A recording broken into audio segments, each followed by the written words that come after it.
el Señor nos invita, y no solamente invita, pero insiste a perdonar uno al otro. Y no solo nos lo dice de palabra, pero también nos ha dado el ejemplo.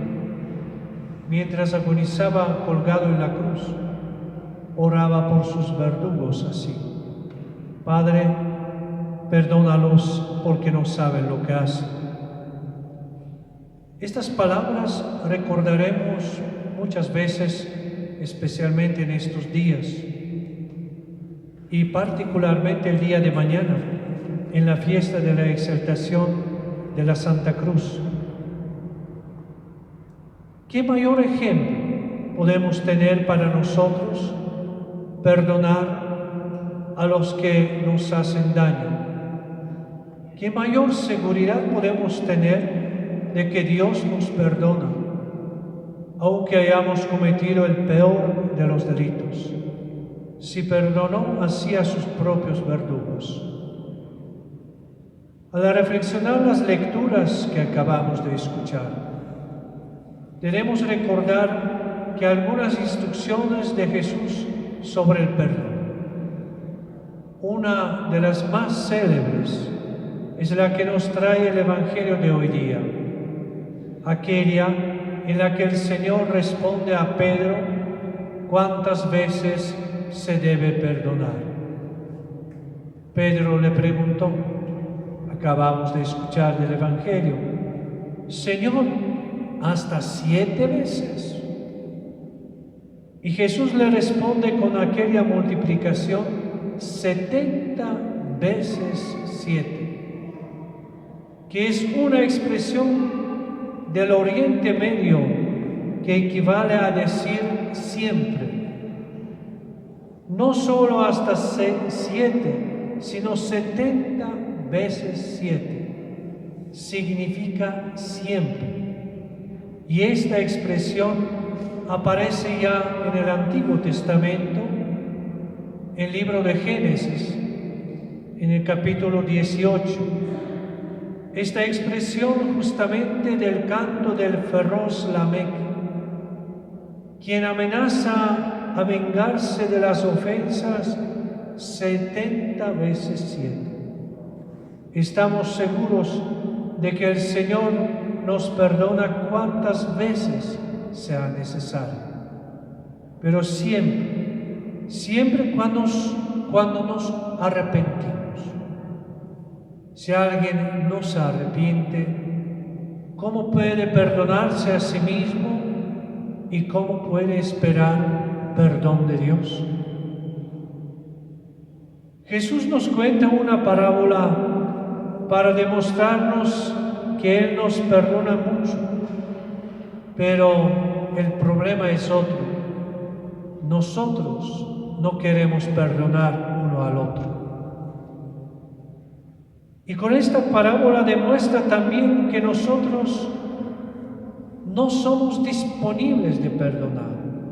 La parábola es la del empleado despiadado, a quien el amo le perdonó una deuda inmensa, y enseguida de haber recibido la condonación de su deuda, casi mata a un deudor suyo que le debía una cantidad muy pequeña.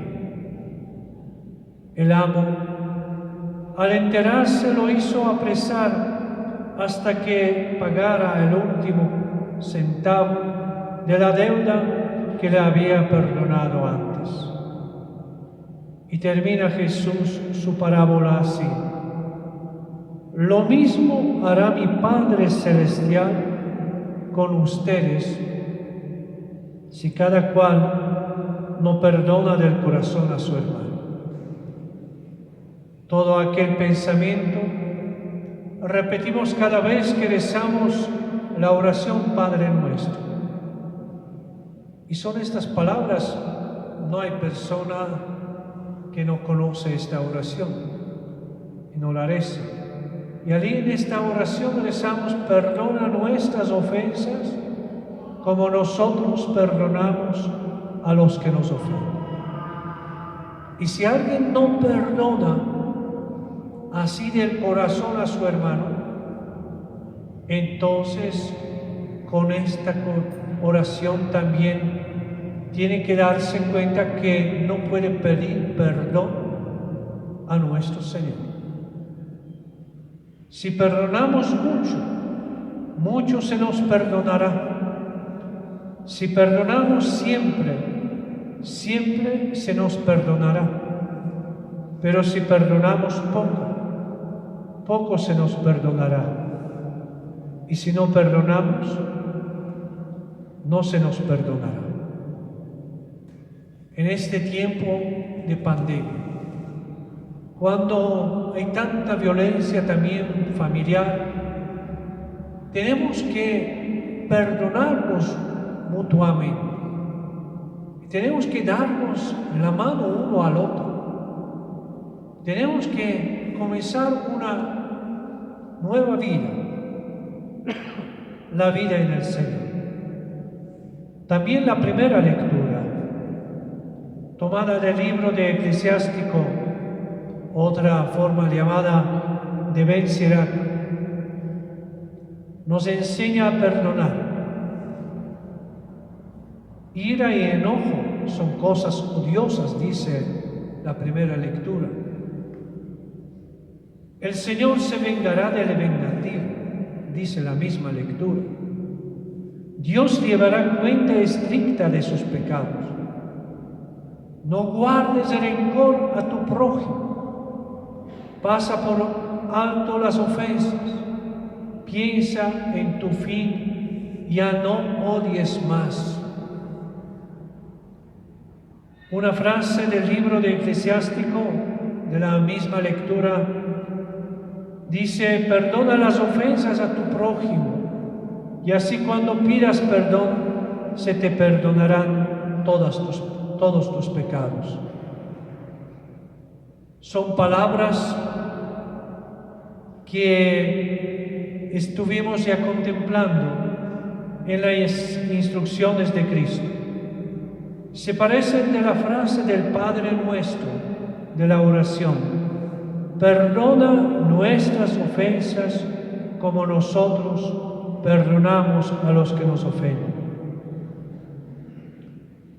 El Señor sabía que nosotros somos personas débiles y no nos exige nada de lo que no podemos cumplir. Pero en esto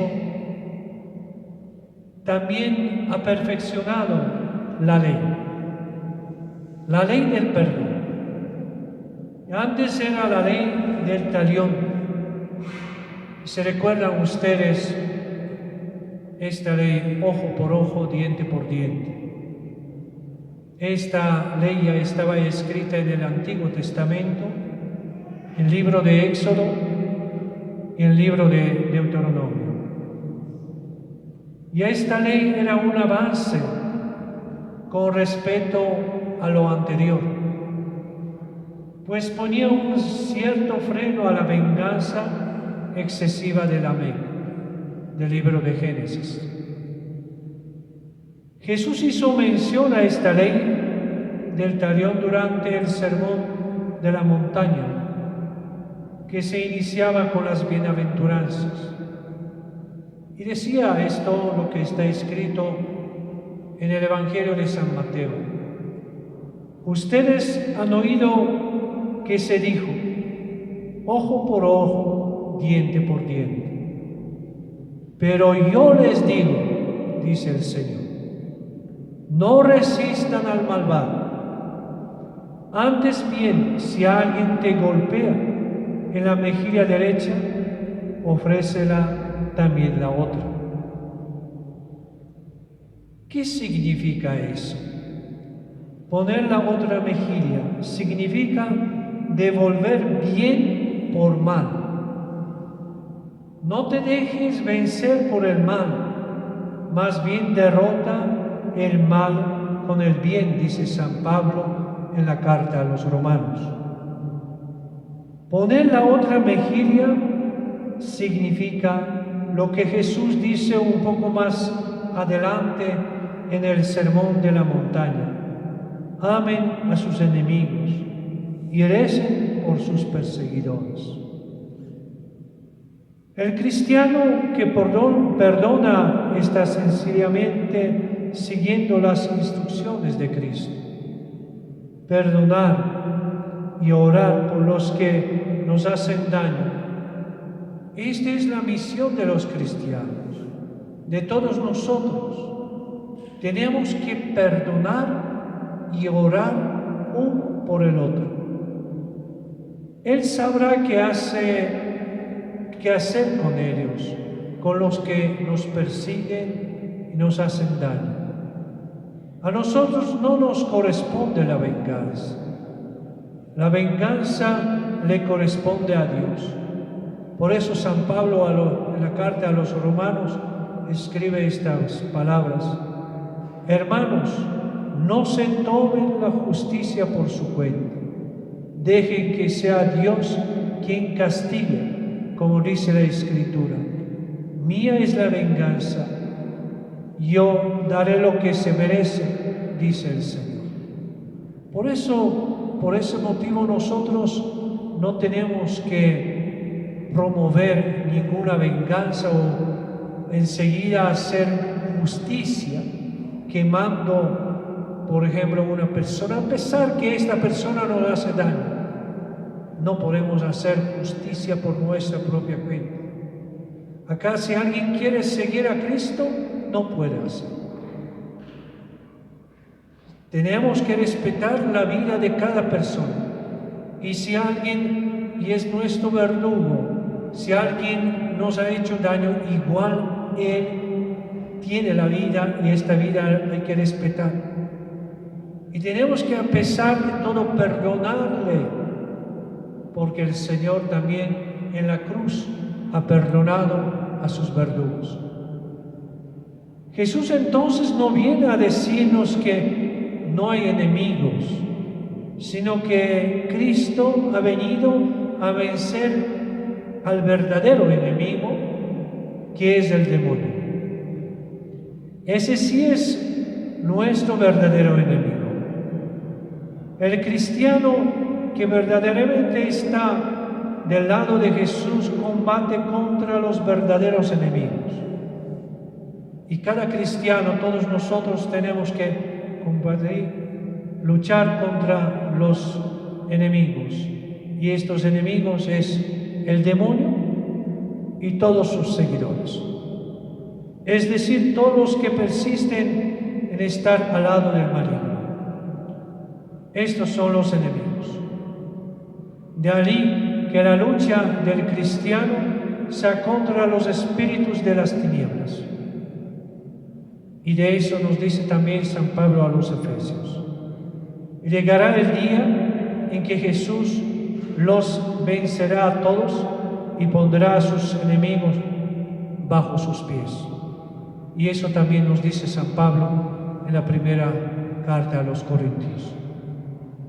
Todos los hombres, mientras estén vivos, pueden volverse amigos. Y esto sucede cuando ellos libremente aceptan las gracias que Dios siempre proporciona a todos, tanto a los buenos como a los malos. Porque por ese motivo el evangelista San Mateo escribe estas palabras: porque Él, Dios, hace brillar su sol sobre malos y buenos y envía la lluvia sobre justos y pecadores. Ojalá que un día lleguemos a una perfecta unión entre nosotros y respeto mutuo, para que nos ayudemos unos a los otros. Así, mirando las caras de cada uno de ustedes, podemos imaginarnos qué grande y que lleno de amor es nuestro Dios. Nos hizo tan diferentes, pero en cada uno de nosotros vive el Señor. Cada uno de nosotros tiene la vida y la dignidad de hijo e hija de Dios. Y eso es la grandeza tan enorme que tenemos que respetar uno al otro. Y a pesar que cometemos errores, a pesar que hacemos algún daño uno al otro, tenemos que darnos la mano, porque en cada uno de nosotros vive Dios. Y todos somos creados a la imagen y semejanza de Dios. Todos somos hijos y hijas de Dios. Por ese motivo tenemos que respetarnos y amarnos mutuamente. Y no podemos levantar la mano uno contra otro.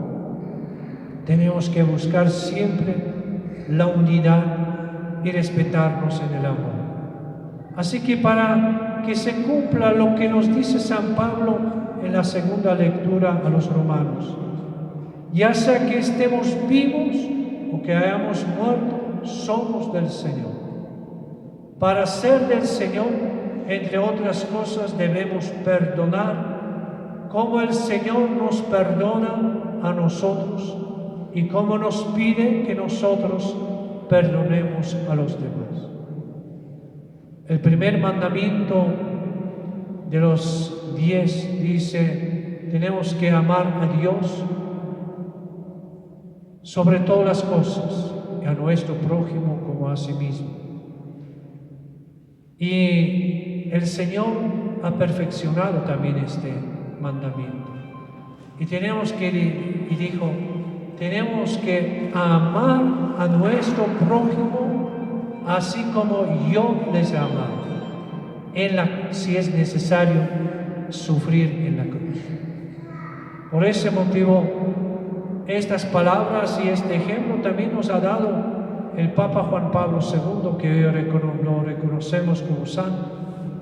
A pesar que el hombre lo quiso matar y no pudo entender por qué no murió el Papa, porque ha apuntado bien, el Papa ha ido a la cárcel y públicamente le ha perdonado.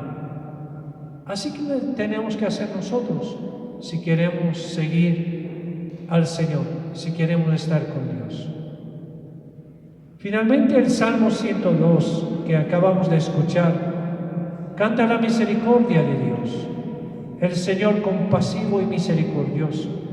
Además nos recuerda que el Señor no nos condena para siempre, ni nos guarda rencor perpetuo, ni nos trata como merecen nuestras culpas, ni paga según nuestros pecados. Dios nos ama hasta el extremo, sin límites, y por eso nos perdona. Pero recuerdo lo que he dicho antes, nosotros también tenemos que arrepentirnos y tenemos que perdonarnos a nosotros mismos. Muchas veces cuando llegamos al confesionario y pedimos perdón a nuestro Señor, no sabemos perdonarnos a nosotros mismos. Y si tú no perdonas tus pecados a ti mismo y a los demás, ¿cómo puedes recibir la misericordia de Dios?